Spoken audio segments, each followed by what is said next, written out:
L'Union européenne et le Royaume-Uni face à un nouveau désaccord. 2 mois seulement après la fin de la période de transition post-Brexit, la mise en place du nouveau système douanier en mer d'Irlande fait des vagues.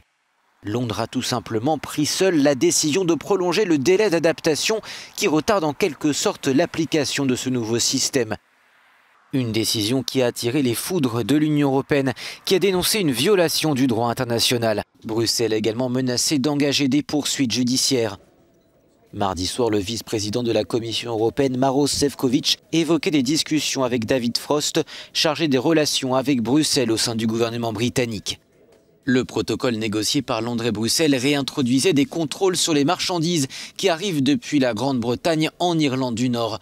Effectuer les contrôles dans les ports nord-irlandais à l'arrivée des marchandises permettait d'éviter de les faire à la frontière terrestre entre l'Irlande du Nord et la République d'Irlande, qui fait toujours partie de l'UE. Le but était ainsi d'éviter le retour d'une frontière entre la province britannique et la République d'Irlande et de réveiller les mauvais souvenirs de 3 décennies de guerre. Mais un délai avait été accordé dans certains domaines pour permettre aux entreprises de s'adapter.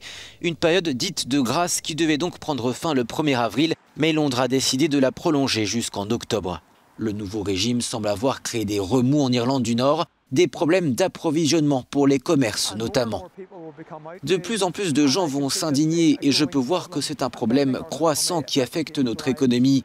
Cela ne va tout simplement pas être accepté. Mais le problème est aussi politique, car les unionistes nord-irlandais voient ce nouveau système comme une frontière au sein même du Royaume-Uni qui les empêcherait d'être pleinement rattachés à la couronne britannique. La mise en place de contrôles dans les ports de Belfast et de Larne a d'ailleurs fait l'objet de blocages en raison de menaces sur le personnel.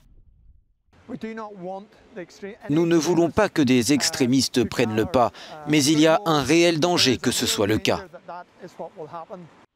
Londres assure de son côté que la prolongation unilatérale de cette période dite de grâce n'est qu'une décision temporaire.